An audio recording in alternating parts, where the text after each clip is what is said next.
Kayo ba, have you ever been on the receiving end of her very famous humor? Not me as the subject of her humor, but she would just say, dali lang yan, kaya mo yan. So, Ganyan lang. If you ask her a question, she will just say, parang pwede naman. And then she will crack a joke. So, Ako, Attorney Ruth, on the other side naman, kasi she's projected the staff, and I dealt with her naman tagang tough. Yeah. Were there mga moments na, kasi yung attack ba, paano niya binavalue yung, mas mabigat ba sa kanya o masakit sa kanya yung attack sa kanya or attack dun sa kanyang pamilya, which includes the President Duterte? The vice president, as you would see, is a very strong person. She's the one who even said you'll find her unbowed in the end, diba? After all this is happening. But of course, anything that pertains to her family, anything that affects her family, especially the father who's now in The Hague, brings her down. But she still wouldn't let it. She gets up fighting, and she's still fighting up to now. And when she's down, I mean, I don't really know yung, as a woman, as a mother, as a daughter, how does she express her sadness in all of this? No, she's also prayerful. Not many people would know that, but she's also prayerful, and she has devotions also, particular devotions. So. And ikaw, of course, masama loob mo dito sa nakikita mo ngayon or in the past years? It's a personal, nothing to do with the VP. Yes, sir. But as spokesperson, my personal sentiment, my personal observation will not matter, sir. So, Yeah, I understand, pero masama loob mo, definitely. I have seen, for- tayong dalawa, nag-spokesperson tayo, nung nagkabaliktaran, di ba? You know, the first thing I said, yung mga kakampi naman, yung mga, kami naman kakampi, pabayaan yung dalawin namin si VP Gloria Macapagal-Arroyo when she was in jail, when she was in the hospital. Dahil talagang ang feeling ko, huwag kayo naman sumobra, di ba? There's a line between politics and personal. And of course, sa'yo, ganun din yung nararamdaman mo. I will say only this once, sir. I am not happy with what I see, how things are going, because I feel very bad for the country. Yeah. At sinabi niya na hindi ako ang mastermind. Ayan. Meron pa akong boss, no? At meron pa akong mga kasama, no? Hindi ako yung pinaka-beneficiary nitong mga nangyayari nito. Then he becomes part of the the witness protection program as a state witness. He can. Di ba? So, yan yung sitwasyon ni Saldi. In this situation, he is now the mastermind, but maybe in the future, pwede siyang maging state witness if he is able to prove na talagang hindi siya ang punot dulo at nagmamanipula nitong mga nangyayari. Well, according to his lawyer, he's citing threats to his life. Do you think these threats are real? Yeah, I think so. For example, pag pinatay mo si Saldico, pinatay mo si Paul Estrada, at saka pinatay mo si Mark Texay. Ito yung tatlong kasama, yung dalawang assistant niya at saka siya. Yeah. Wala namang makakapagturo, makapagsalita kung ano talagang scheme. No, what is exactly the scheme that is happening now? Because what we're witnessing now is actually just the DPWH issue. Ito pa lang to eh. But what if, kung totoo yung sinasabi ni Sergeant Gutesa na may linggon-linggong pondo, may linggon-linggong pera na binibigay sa kanila at iniipon nila at dinideliver din nila? Yikes. So, but this is bigger pala than we thought, ano? Oh, yes. So, Oh. And if you were the lawyer, Attorney Trixie, ikaw, abogada ka, what would you advise Congressman Saldico? Well, yeah, if I was his lawyer. Well, kung ngayon na nasa labas siya, I don't know. Actually, it depends eh. Kung ano yung hamon ng kasaysayan, depende rin yan kung ano nangyayari. For example, what if it's a temperature ng publiko? Sinong naniniwala ba that it ends with Saldico? That's Do you right. honestly think that it ends there? It couldn't have happened without the knowledge of higher-ups. Ilan lang ang higher-up? Tama. Oh, And so- you know, Attorney Trixie, may isa tayong case dati na nangyari. If you recall si General Garcia Correct. sa Armed Forces of the Philippines. Nahuli yung pamilya niya, inuwi siya dito, nagkaroon ng investigation. Alam mo nangyari doon? Nagkaroon siya ng plea bargain. inamin niya. Yeah. Siya talaga. Siya yung mastermind, kinulong siya, nagsoli siya, if I'm not mistaken, 200 million pesos. Pero yung pamilya na were allowed to live in the United States. Wala na Yes, dito eh. So siya hanggang ngayon nakakulong sa Bilibid prisons. Now, in the case of Saldi, Nakalabas na yata. yes, Kasi, he was issued a pardon, if I'm not mistaken. No? At the time, nakakulong siya.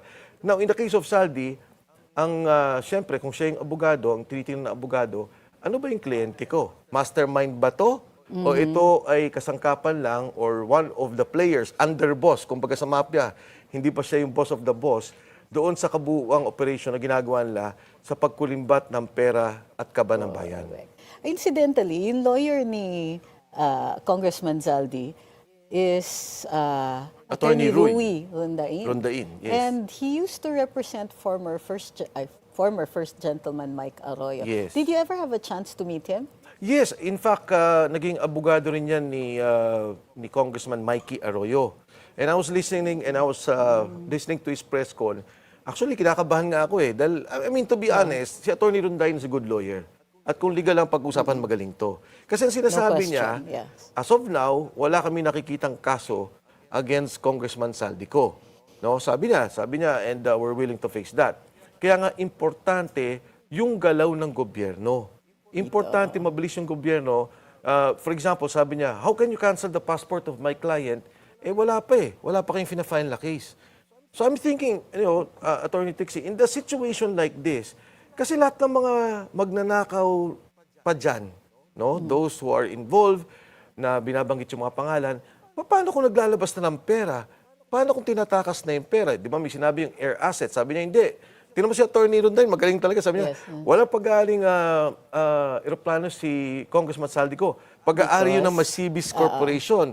Which is... Owned by Saldico, di ba? Correct. Pero, I mean, Pero ano nga yun eh, yung mga pagkakaalam natin, and dito kasi nag-PCGG ako for a while. Oh, yes, So oo. Marcos Sr., minsan 10, ang daming Layers. levels ng kanyang pagtatago Oo. ng pera. So pero dito, ang naman nun, kaagad may CVs, that's what, 1 or 2 steps away.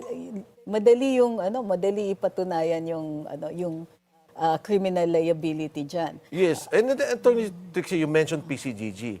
Imagine, nagbuo tayo ng isang ahensya ng gobyerno to attack, I mean, not attack, but to sequester and eventually bawiin yung pera at assets ng gobyerno. In this particular case, yung kay PCGG, bahabaan eh. And as you Yes, mentioned, layers by layer. Pero dapat tingin ko rin, magkaroon ng batas para mabilis natin mahabol at mapa-cancel yung mga passport ng mga taong lumalabas. Kasi si Mark Teksay, si Paul Estrada, wala na sa bansa. Actually, kung gusto talaga ng administrasyon, makikiusap sila magpa-cancel ng mga visa. That's right. So, Oo. hindi kailangan passport. Passport. So, para sa akin, doubtful yun. Kung gusto talaga nilang habulin itong mga to, maraming paraan, hindi lang yung pagkansela ng Ng visa. passport. Paano yung pera sa AMLA? Can they just send notice? So, okay, pagdating sa passport, cancellation of visa, in effect, pwede na. Unless yung bansa, no visa policy. Oo, correct. Makakataka siya. Oo. But, with an Interpol, Red notice. notice, pwedeng ang hindi red eh. Pwedeng yung Pwedeng blue notice, di ba? Na they can warn these people. Medyo mapapahirapan na. But in the case of AMLA, paano natin mahinto yung pag-alis ng pondo, kung nagtatago ng pondo, pag-withdraw ng pondo? Hindi naman matigil yung investigation ng AMLA just because umalis yung tao. Or can we serve notice to AMLA, let's say, itong mga taong to are persons of Kumbaga, interest or considered concern? served yung basta meron kang permanent address na served doon, siya yung bahala mag-explain na hindi siya nakatanggap ng notice. Kasi yung Otherwise, iba wala pang didiretso. kaso eh. Ayun yung problema. Bakit Oo. wala pang kaso yung Oo. mga yan? If you So, notice, again, yung lumabas sa ICI, marami doon, or more than half, hindi pa nakasuhan. So, and I agree doon sa punto naman nila na medyo itama naman natin yung kaso. Hindi naman pwedeng after 5 years, matalo lang din tayo. So, there are two concerns. Ma-filean ka agad, ma-hold ng pondo, ma-hold ng travel nila, but at the same time, kailangan number 2 is that we have a strong case that we will file against them. Kaya ang feeling ko nga, dapat sana may special law just so ma-address itong particular issue na to. Yeah, but if we make one, hindi siya retroactive. So, and which reminds us, on our next topic, the ICI is calling on the Ombudsman to investigate former DPWH Secretary Manuel Bonoan Yes. and Yusek Roberto Bernardo and Yusek Maria Catalina Cabral. That's correct. Actually, Attorney Trixie, doon nga ako nagtaka nung una. Bakit hindi kasama siya si Secretary Manny Bonoan? Isa nga yung Secretary ng DPWH. Correct. Tapos they allowed him. In fact, di ba, sa Senate, nag-blue ribbon na. Yes. Tapos nag-resign siya. Yes. Tapos hindi na siya natawag uli. Yes. So, Ano, yun, tinanong ko medyo- si Senator Mercoleta dyan. Sabi ko, that time he was chairman eh. Yes. Sabi ko, Kadante, Senator, bakit mo pinatayo na si Secretary Bonoan? At that time, sabi niya, hindi, don't worry.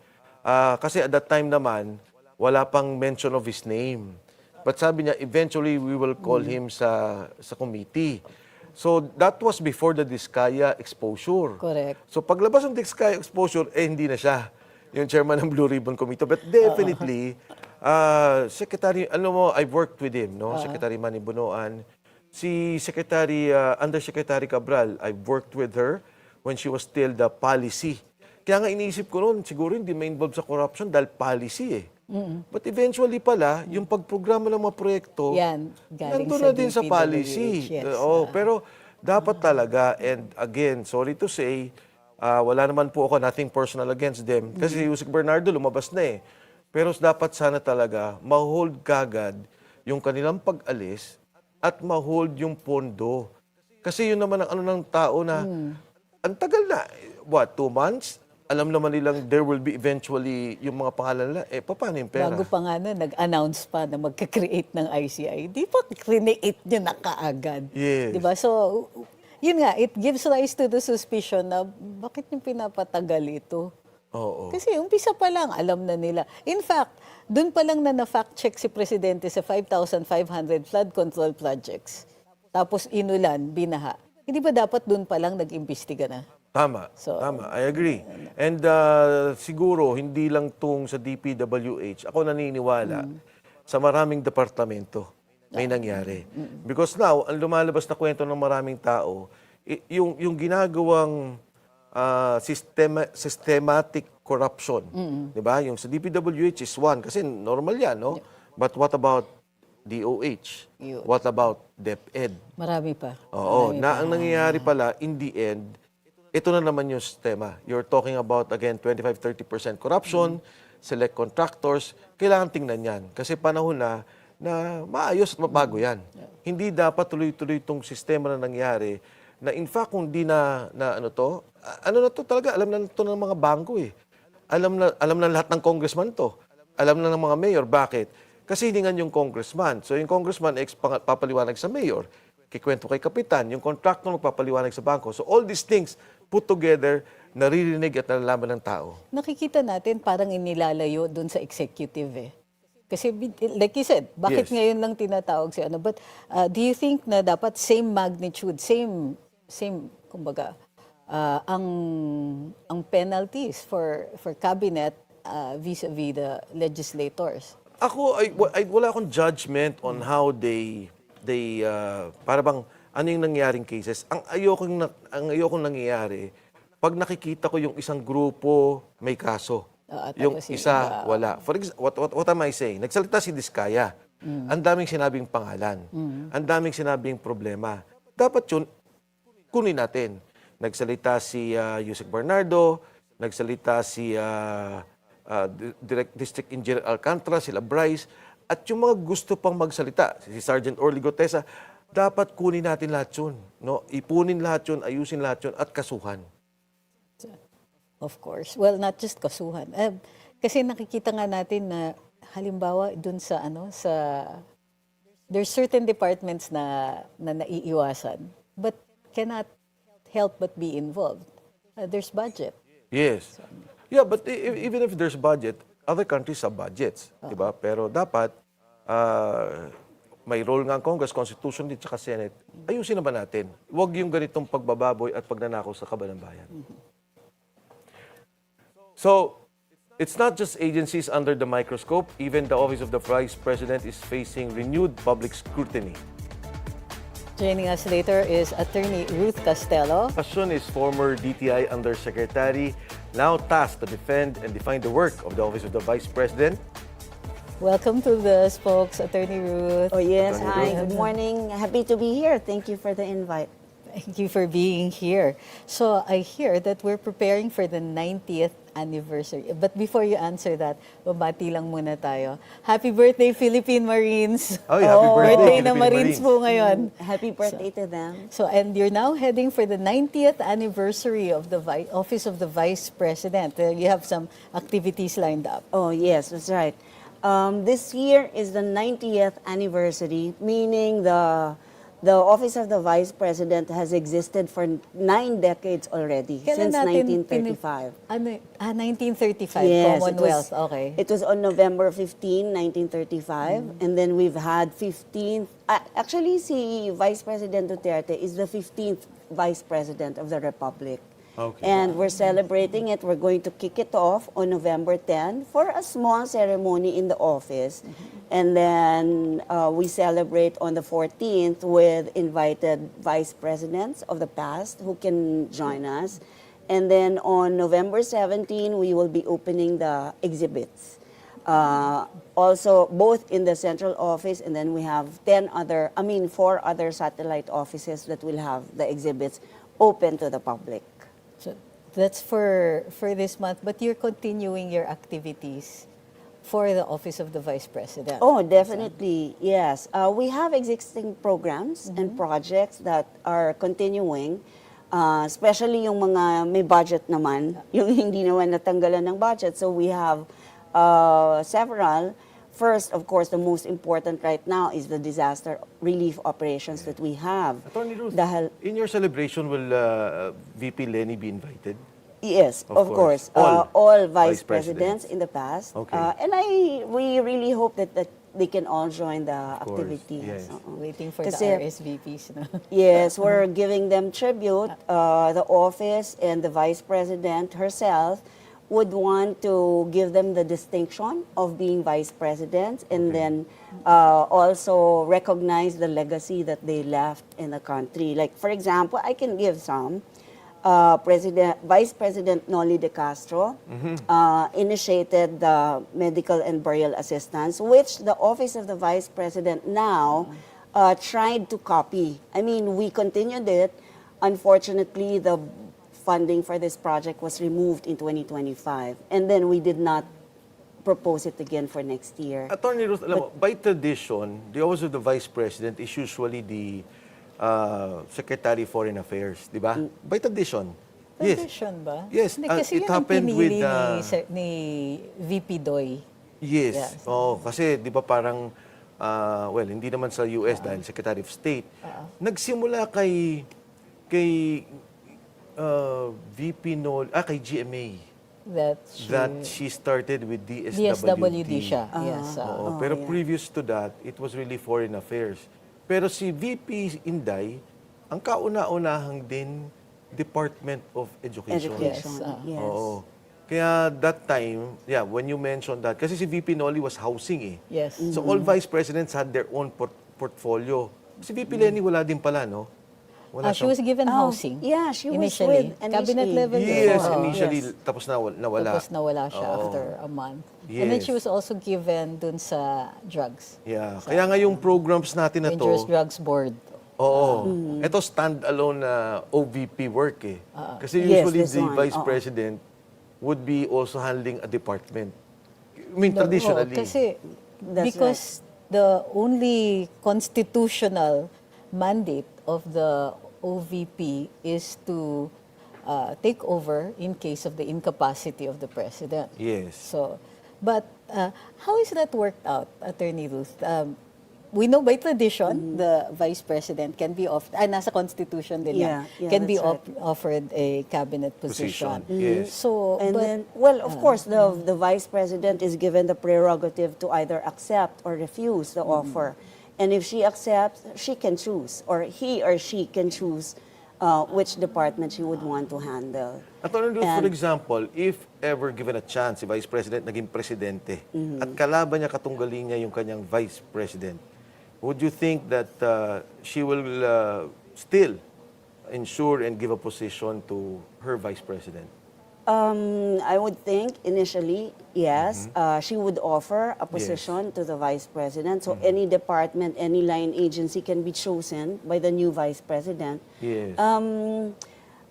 As to Vice President Duterte, I don't think she will let it affect the relationship or Yeah. the professional relationship, as long as the vice president is working well or is doing well in the Yes. department that he has chosen. Yes, should be kasi, di ba, dapat at any given time, kahit na magkakaiba kayo ng political background, Yeah.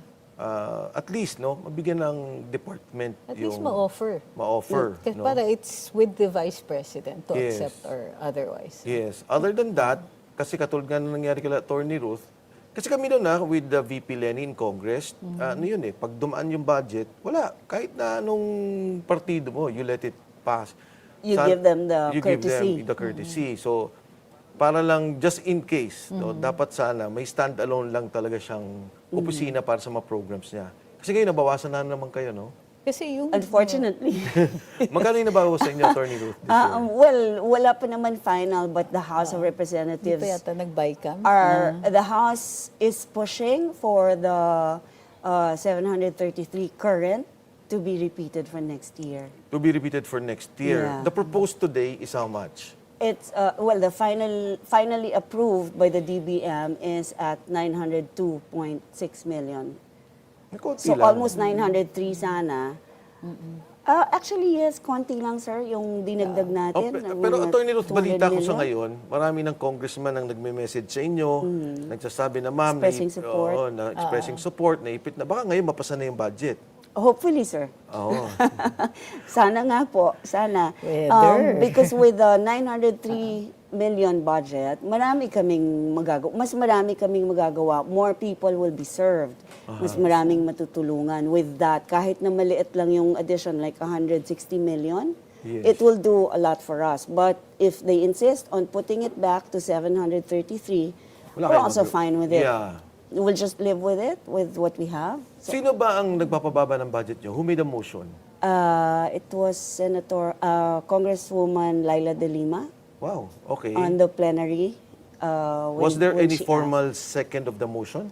I'm not sure anymore, sir. So But Congresswoman Laila De Lima. it was seconded. I remember it was seconded. The motion was seconded and approved in the House. Would you know during who the- seconded? I also didn't see it. Attorney Ruth. I didn't see who. I don't remember who seconded, but the chairman, the female Si ano, appropriations chair. Swansing. Yes, Yes. said Congresswoman that it has Swansing. been approved, so we carry it on 733 million. But the Senate gave you a bigger budget. I would suppose so. Yes. In the final run, if we can get the 903, that's what we really need for this for the coming year. Okay. How's your 1 million tree program? Oh, we have already reached 1 million. Uy, okay. Yes, it was the vice president who did that, who planted the 1 millionth tree Okay, in yeah. Zamboanga. And now we are already on 1,030,000. We changed the target. We increased the target to 2 million by the end of 2028. I mean, Nice. by the end of the term of the vice president in 2028. So, but you also have some kind of feeding program? Yes, we have not exactly feeding program, but for disasters, for crisis. This program, it's called the Relief for Indigents and Individuals in Crisis and Emergency. So we give them food boxes with rice and a few canned goods, because unfortunately that's the only volume that the vice president can give at this time. But nonetheless, we try to spread it to as many people as possible. Alam mo, Attorney We have- Ruth, one of the things that they're saying with all the programs that you've been doing, na minention ni Attorney Trixie, sabi nila, ba't may ginagawa? May mga agencies na dapat gumawa dyan. I mean, I've been hearing that. Yes. But you know, ako naman not to be hypocritical about it, nag-congressman ako, may ganun din naman kami. Di ba? When there are problems. Yeah, I mean, meron kaming budget sa hospital. May budget kami for the Medical SWD, burial medical assistance, assistance. So parang ang feeling ko lang, especially for the Vice President, why would you deprive, kahit ang Presidente, meron siyang social fund. Malaki ang social fund ng Presidente. Yes. Meron siyang fund for assistance. While the agencies can also do it, the particular office has the funding. Yun lang naman ang Attorney Ruth. Kasi di ba madalas sinasabi, ba't namin bibigay sa inyo yung milking, yung DSWD Or feeding, yan. ganyan. Or feeding, di ba? Yes, yes, sir. Pero inisip mo, kami, yung mga nagtatanong, ganun din naman, may ganung programa din naman eh. Yes, sir. Actually, because the office of the Vice President is an integral part of the national government. Yes. Next to the President, kaya nga siya Correct. Vice, di ba? We cannot remove the function of the President from the Vice President in terms of public service, in terms of social welfare.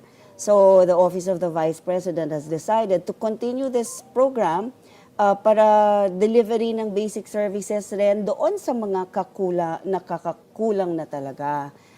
We only give to the most unserved and the most underserved and those that are not served by the other line agencies. Kasi, of course, we already know, you mentioned na sir and Trixie, that there's the the DSW, we have the DOH also, we have the Meron kayo dito, all burial other- assistance and medical assistance, which is DSWD. Yes, sir. And DOH. Yes, sir. That's right. But nothing is stopping the Office of the Vice President from augmenting the subsidy. We call it subsidy.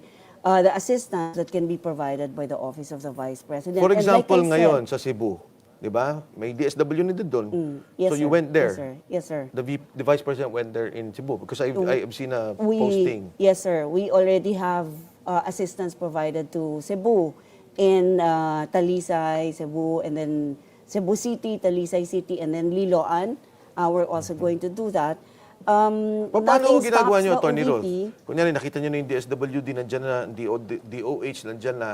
How do you filter out or how do you coordinate with this, and including the National Disaster, yung NRMDC? NDRRMC. NDRRMC, Yes, yes, sir.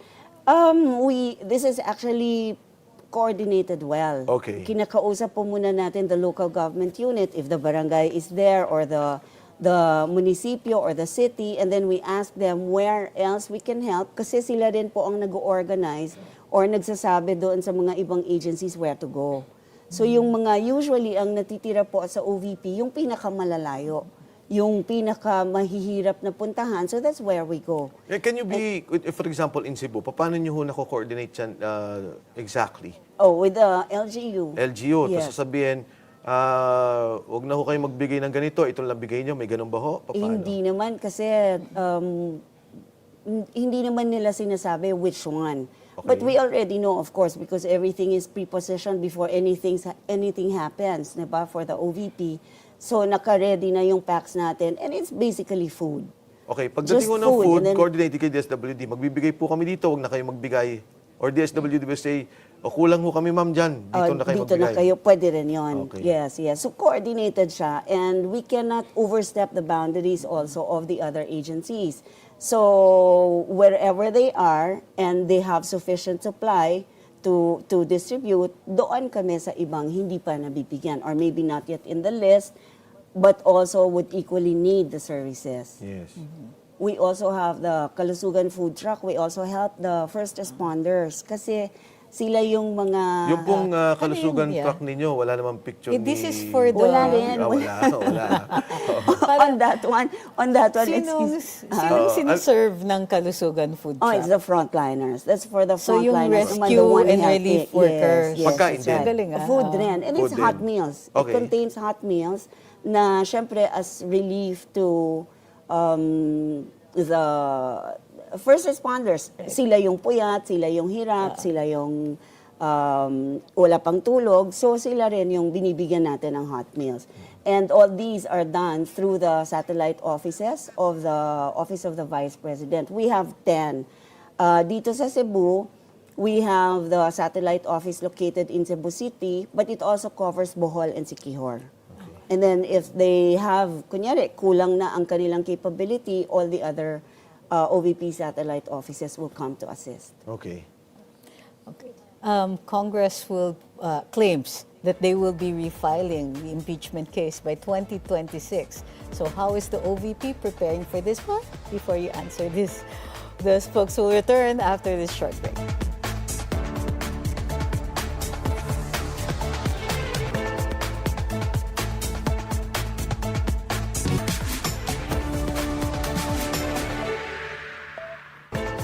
The spokes is back. Our hanging question before we took a short break. Congress claims they will be refiling the impeachment case by 2026. So how is the OVP preparing for this?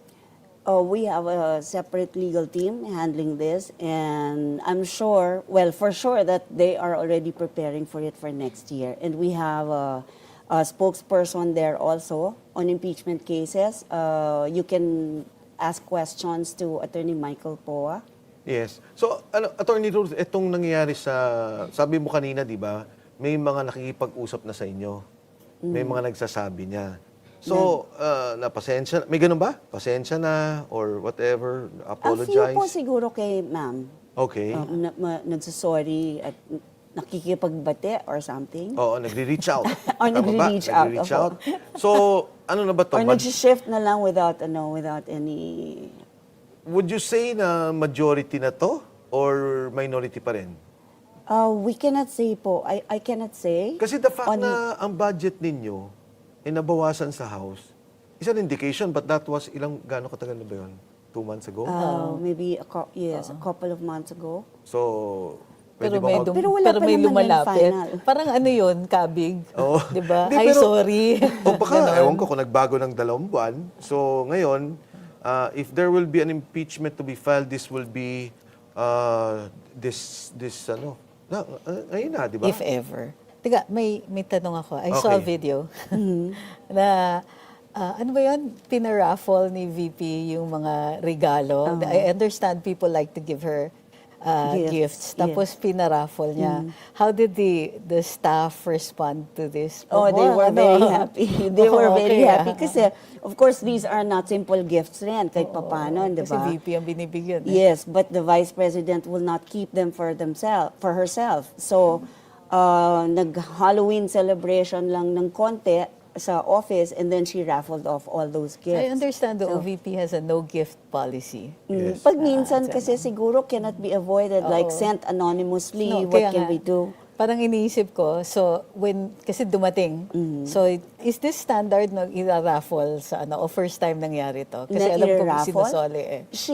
Kapag hindi nasoli, like if it's sent anonymously, we'll have to give it away to the Vice President will give it away Attorney to Ruth, the staff. a personal question to you. You served during the time of Pinoy, di ba, as Undersecretary.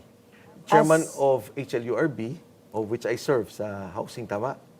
As PRRD, 20 Undersecretary, DTI. 2016. 2016. Okay, 2016. DTI, no? Yeah. DTI and also Parang HLURB. GMA, ha? I sat in the NHA Council when Yes. my initial portfolio then was construction, so I sat in the NHA Okay. Council. During your exposure, nakita mo yung mga kampi ninyo, di ba? Nakita mo. I mean, sino yung mga kasama politically. And ikaw, of course, masama loob mo dito sa nakikita mo ngayon or in the past years. It's a personal, nothing to do with the VP. Yes, sir. But as spokesperson, my personal sentiment, my personal observation will not matter, sir. So, Yeah, I understand. Pero masama loob mo, definitely. I have seen, for- tayong dalawa, nag-spokesperson tayo, nung nagkabaliktaran, di ba? The first thing I said, yung mga kakampi naman, kami naman kakampi, pabayaan yung dalawin namin si VP Gloria Macapagal-Arroyo when she was in jail, when she was in the hospital. Dahil talagang ang feeling ko, huwag kayo naman sumobra, di ba? There's a line between politics and personal. And of course, sa'yo, ganun din yung nararamdaman mo. I will say only this once, sir. I am not happy with what I see, how things are going, because I feel very bad for the country. Yes, especially so for some people Well in the said. Davao region where you studied, nakita mo rin yung mga kampi nyo na nandun nung araw. Correct? Yes, sir. There are still a lot of them, sir. And what about VP Sara? Would you say na may ganyan siyang sentiment? I think she is above sentiments already. She's just focused on how to move forward, how to steer the office of the vice president forward. And we aim to finish with a standing ovation in 2028. Nung panahon, Attorney Ruth, na nakulong si Attorney, sino to, yung kanyang chief of staff, doon sa Congress, what's her name? Attorney Laika. Yeah, VP Sara, I'm sorry. Yung chief of staff niya, sino yun? Yes, sir. Si Yusek Lopez. Yusek. Yusek Yes, Lopez, who's also from Cebu, na anak din ni Cebu former pala siya. Davao. Davao. Sorry. The daughter of former Congressman Lopez, di ba, of Davao. Nagkaroon siya ng outburst at that time eh. So now you're saying, and I've been noticing naman, I've been observing, na si VP Sara, itong mga ganito, tinanggal niya na yan. Focus na tayo, wala na tayong ganitong galit. Is that... This time, no emotions. We just continue to work. Anything political, she made it clear that anything political that's happening around us should not affect the office of the vice president or any of its staff. So lahat kami, ngayon, diretso lang kung ano yung mandato. As soldiers, we move on. We do not let it get to our minds or we do not let it affect us because ang kailangan po ng tao, serbisyo, hindi po kailangan ng tao ng mamroblema kami because of all the political bungling that's happening. But let me understand, as the spokesperson, are you also the head of communications? Or No, ma'am. iba pa yun? Iba So, pa yun. That's another person. So, but you speak for the office of the vice president? Yes, Because and, the VP speaks for herself. herself, So, yes. similar to the setup sa the president, I understand, is also the same. He speaks for himself. But there is ano ba yun? Palace spokesperson ba ang tawag? Hindi, kay ano yun eh. It shouldn't happen. Sorry Nung tumakbo si GMA noon, sabi nila, Mike, dahil kampanya to, you'll be the campaign spokesperson. Okay, Only so Toting clear Bunye, yung only Secretary Toting Bunye was allowed to he is the one on governance. Talagang governance. Like Attorney Ruth, she would like, and I understand her na, teka, governance lang din kami. Of course, Dito maghahalo sila sa, minsan. Hindi mo naman maiwasan yung ganon. Pero ito, parang ang feeling ko, political na political yung nangyayari. Sa akin kasi, the president speaks for himself. So, for example, okay. personal, and in fact, if there are any policies that are in the works, ganon. But ako, I spoke for the government. For So, governance. iba yan. Yes, because the president is a political figure. So, politics kanya yan. Okay. So, but the governance, like, if a policy has been issued, I will make the announcement. I would announce foreign relations and all that in coordination with the DFA. Oh, yes. So if it was very specific, yung DFA nag-ano. So in the case of the OVP, you speak for the office. Tama, pareho ba tayo? Like you speak for the office of the Vice President because also the President, the VP for a time was also DepEd Secretary. So iba rin yung spokes for the DepEd. Right. My mandate is to speak for the Office of the Vice President and the official acts of the Vice President. Yes. Ayun. So politics, personal, family, ICC is beyond my authority to speak on. Attorney Ruth, I noticed, doon sa celebration nyo, 15, tapos may 17 kayo. So there is a rally on the 16th, 17th, and 18th. All right. Diba? Meron led by the Iglesia ni Cristo Right. dito sa may Quirino and another one in EDSA led Yes, by sir. groups which include my boss, Attorney Trixie. No, but hindi. Anyway, so itong darating na mga rallies na to, hindi attend si Vice President. It should be in her schedule if any invitation If there's an went invitation. to her. Okay. Should be in her, in the scheduler. But for Yes. confirmation or not, whether it's confirmed or not, I am not sure. Yes. Oo. Kasi parang, di ba, the past several months, tahimik si VP about all these things about the issues sa flood control, sa scam. Would you know, Attorney Ruth, ano yung disposition niya? Bakit ganon? Baka nagre-recover muna, gaining more energy to face more problems or to face bigger problems Pero later ang on. daming Medyo yung relax, activities. nagre-relax. Ang Yes. daming yung like, ito, of course, ang lakas ni VP sa Mindanao, but she's everywhere, kumbaga. That's right, that's right. So, may daily activities siya. Hindi ka napapagod. Everyday, may information overload din yan eh. And as the information officer, the primary one that's seen by the public, kamusta? Actually, on the Busy ground, ng boss eh. Oo, on the ground, tahimik lang naman. Kasi like you would know that if you don't see the Vice President on TV or on social media, it does not mean that she's not working. Kasi there's so many things to do in the That's right. Oo. Until 8, 9 o'clock, there are still schedules coming in. So, hindi naman niya, parang to her, hindi niya kailangan magsalita every day or magpakita sa TV every day. Even though Office of the Vice President, even us doing the programs, hindi naman natin kailangan na palaging may media. But the important thing is, we do our job every day. Na-accomplish natin, and we are able to deliver what we're supposed to deliver. Attorney Ruth, balik lang ako ng konti, re-rewind lang ako dun sa impeachment. Kasi parang pumasok na tong, of course, pagka nagawa na nila to in Congress, they were able to impeach her. And then it goes to the Senate. Ang sinasabi ng marami ngayon is yung mga allies niya or those identified with her. For example, sinasabi, arestuin na si Bongo, Senator Bongo and Senator May mga ganyan na nga eh. Bato de la Rosa. Tapos na-file na si Senator Joel Chua and Senator Jingo Estrada. Joel Villanueva. sorry. Senator Villanueva. So, Joel Chua pala sa Congress, no? Anyway, Joel Villanueva, parang ito yung supposedly allies niya dun sa bloc, di ba? If I'm not mistaken.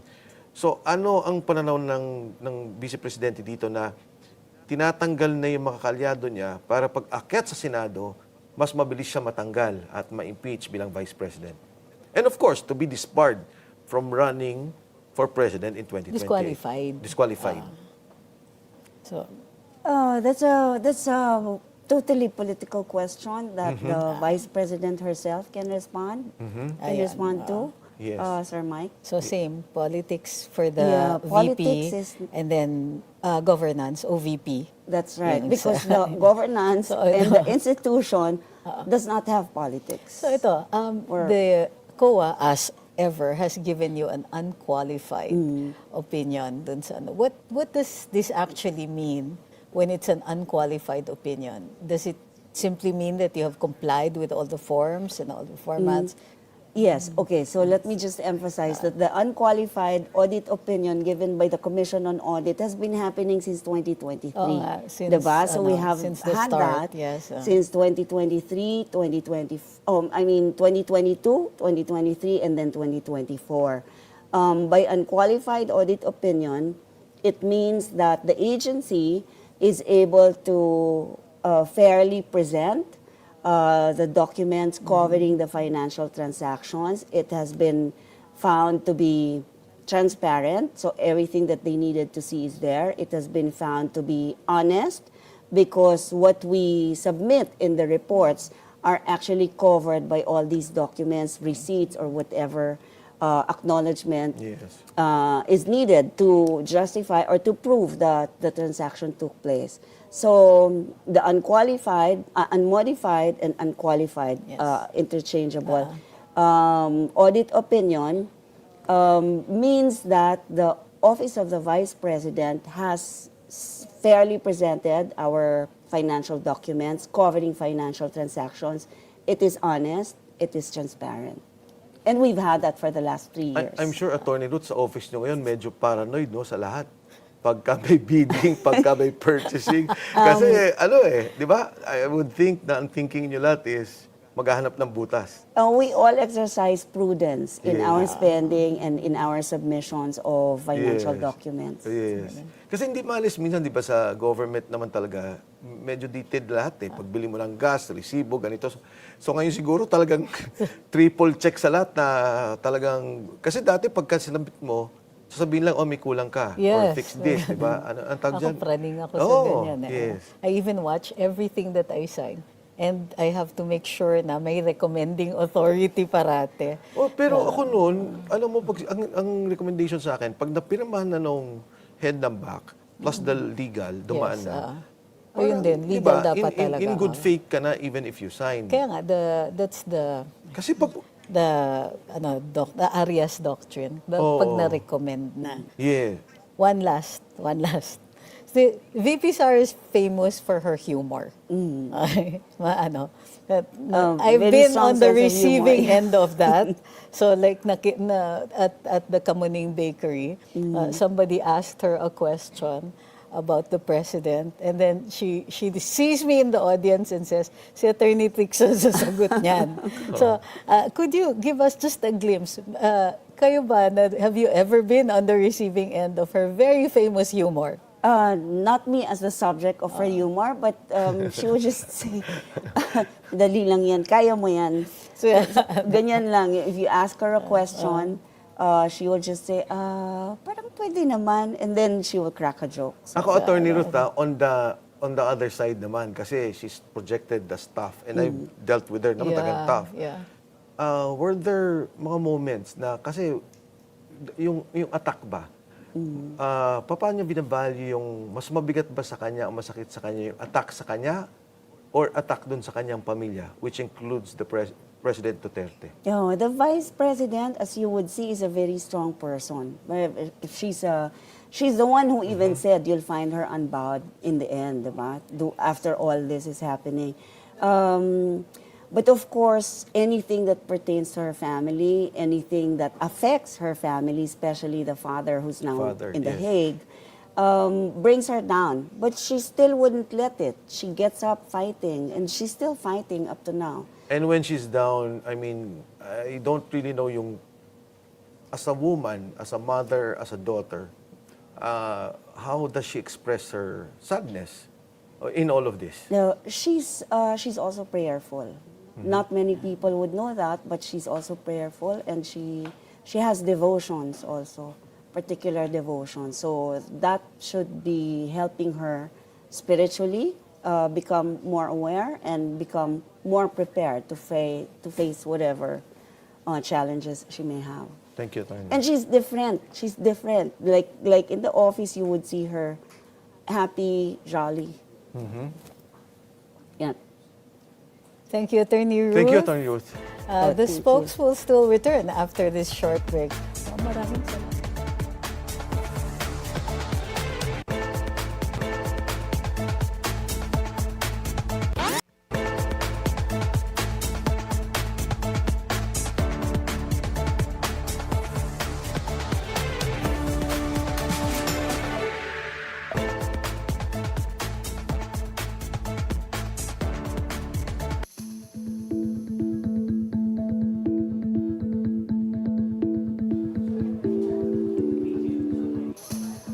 And we're back. So, first time na nakausap ko si Attorney Yes, Ruth. oo nga. At least for a significant period usually. Hi, Attorney Ruth. Ako Hanggang first ganun time, lang. first time I've met Attorney Ruth. And maganda kasi you could also see na, you know, I know yung parameters because prior to Attorney Ruth, kaibigan ko si Attorney Reynold Monsayak. Okay, yes. Yes. So si Attorney Reynold Monsac would tell me, ito lang yung parameters ko. Sasabihin ko, bakit hindi kayo sumagot dito? Or ba't wala kayong statement on this? So sinasabi niya, hindi, very clear kasi si VP on the governance and on the political side. Yes, But Attorney Ruth handled it well na talagang, syempre, hindi naman ma-avoid. But she, would be kind enough to say na hindi ko ano to, or she would give a little of her opinion and say, dito dapat, ito yung sasagot na tao. I think today ko na-realize that she really reflects yung style na gusto ni VP. Yes. Kasi even if meron ngang some personal stuff, but she's very stricto siya dun sa Yes. governance, and very graceful naman. Yes. Hindi mo napapansin, di ba? Hindi masyadong napapansin na sumisegue na tayo dun sa Yun nga parati ko sinasabi, Attorney Trixie, sana kay Undersecretary Claire Castro. I mean, trabaho niya yun, ha? I'm not imposing anything. Pero, I mean, let's say, Partido Federal as a political party, may be very, very political. But as far as the governance departments are concerned, like DFA, DepEd, dapat talaga on the governance side. And ako nga on the Gutesa issue, pati ako, may sinabi si Undersecretary Castro. Nabanggit ka? May binanggit Tapos sabi ko, I didn't anymore reply, pero ang feeling ko lang, hindi naman involved ang presidente dun Exactly. Diba? In fact, Why would you there's- talk about these things? There are statements about Anjo Iliana. Exactly. Yun. Diba? Parang, Parang ano. why do you dwell into something na parang nag-a-attract ka ng away sa opisina ng Pangulo? And then, yun nga, ang importante is really the governance. The Yes, governance. But anyway, as I've said, kanya-kanyang style yan. Yes. But in the end, ang maapektuhan yung opisina, yung boss mo Yes. Diba? Like in the case of Attorney Ruth, the Vice President, and for Secretary Castro, it is the Office of the President.